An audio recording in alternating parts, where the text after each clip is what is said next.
Olá! No vídeo de hoje falaremos sobre cidadania. Então, vamos começar pelo conceito. O que é cidadania?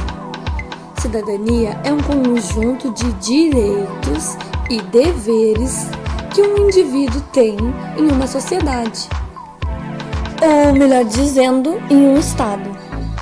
O conceito de cidadania apareceu a primeira vez lá na Grécia Antiga, no século 8 a.C., quando os gregos começaram a pensar a polis, ou seja, a cidade, enquanto uma organização social.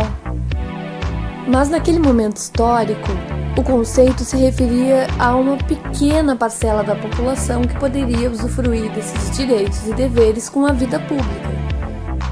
Então, cidadania na Grécia do século 8 era uma cidadania restrita, ou seja, eram considerados cidadãos homens livres nascidos nas cidades gregas. Então, não eram considerados cidadãos mulheres, escravos, estrangeiros e crianças. Ou seja, somente quem era considerado cidadão poderia opinar e participar da vida pública daquela sociedade e tomar decisões sobre a organização social da sociedade grega. Porém, o restante não poderia participar. Já o conceito de cidadania plena considera que todos os cidadãos de uma sociedade possuem direitos e deveres e possuem consciência deles, ou seja, sabem exercê-los. O conceito de cidadania aparece também em outros momentos históricos, mas ele some durante o feudalismo, porque não fazia sentido naquele contexto. O termo reaparece durante a Revolução Inglesa. Então, em 1689, durante a Carta dos Direitos dos Cidadãos, aparecem alguns dos princípios que mais tarde vão se consolidar em direitos fundamentais. Durante a Revolução dos Estados Unidos, também chamada de Revolução Americana, em 1776, também aparecem alguns desses princípios. Mas é durante a Revolução Francesa, em 1789, que se dá a ampliação desses direitos, formando a Declaração Universal dos Direitos do Homem e do Cidadão, um marco histórico. Essas declarações universais foram fundamentais para o exercício da cidadania e a ampliação de direitos. Outro marco histórico muito importante é a Declaração dos Direitos Humanos, que foi feita em 1948. É muito importante lembrar o contexto histórico da Declaração Universal dos Direitos Humanos. Ela surgiu após a Segunda Guerra Mundial, sendo a Declaração dos Direitos Humanos antecedida pela criação da ONU, a Organização das Nações Unidas. Observando essa linha histórica, podemos ver a evolução desses direitos. Agora vamos falar mais especificamente do surgimento dos direitos humanos. Como vimos, eles surgiram após o final da Segunda Guerra Mundial, onde a Alemanha nazista e a Itália fascista perseguiram negros, judeus, deficientes e pessoas LGBTs, matando 21 milhões de pessoas. Então os direitos humanos surgiram como reparação histórica, ou seja, para garantir que esse tipo de absurdo nunca mais aconteça na história da humanidade. Absurdos como o Holocausto, a perseguição racial, política e religiosa. Outro meio de reparação histórica encontrado pela ONU foi a criação do Estado de Israel, para que os judeus tivessem um lugar. Agora vamos ver mais especificamente quais que são os direitos humanos. Um deles é: todos nascemos livres e iguais.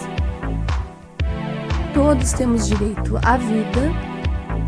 Nenhum cidadão do mundo pode ser escravizado ou torturado. Todos temos o direito de ir e vir, o direito a habeas corpus e o direito à segurança.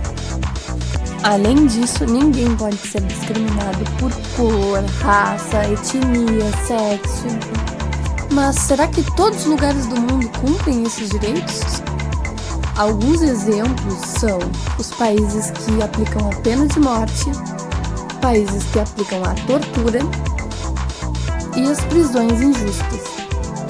Sendo os países que aplicam esse tipo de método descumpridores de acordos internacionais importantíssimos para a humanidade.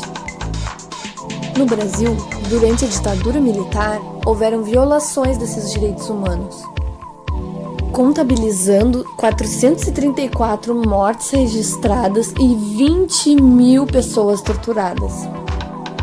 Isso sem contar o número de desaparecidos. Então, após 21 anos de ditadura militar e de uma longa discussão pública sobre qual o futuro que queríamos para o país, foi promulgada a Constituição Federal de 1988, ou a Constituição Cidadã, que visava justamente ampliar a cidadania, garantindo direitos civis, políticos e sociais, garantindo direitos como liberdade de expressão, criminalização do racismo, igualdade de gênero e estabeleceu também o Estatuto da Criança e do Adolescente. Criminalizou a tortura e proibiu as prisões injustas. Bom, falamos tanto de direitos, mas você tem direitos? Quais são esses direitos? Agora vamos falar um pouco sobre direitos políticos, civis e sociais.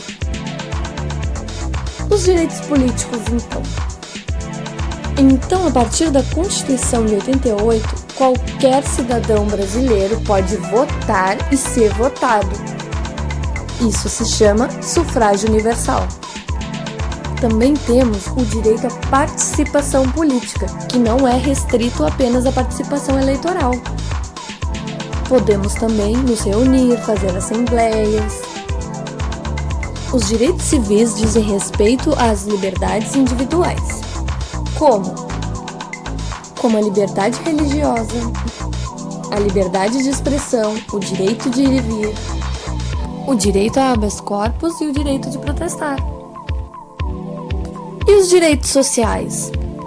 Os direitos sociais surgem para diminuir a desigualdade social, conforme vimos nas últimas aulas, como os direitos trabalhistas, o direito à moradia, o direito à educação e à saúde. Temos também o direito à alimentação, ao lazer e à assistência social. Esses direitos são, ou pelo menos deveriam ser, universais, ou seja, todos deveriam ter acesso a eles. Mas como que o Estado faz para garantir que esses direitos sejam cumpridos? São através de políticas públicas como o SUS, garantindo o acesso universal à saúde, e políticas públicas como as cotas raciais e sociais, que dão conta de incluir mais gente no melhor acesso à educação.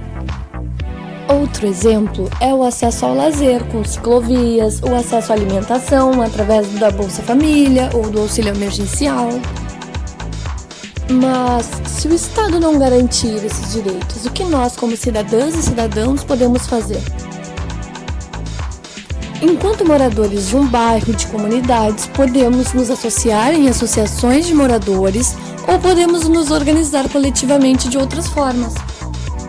Por hoje é só, pessoal. Muito obrigada a todas e todos que assistiram esse vídeo, que participaram de alguma forma desses aprendizados. Essa foi a nossa última aula.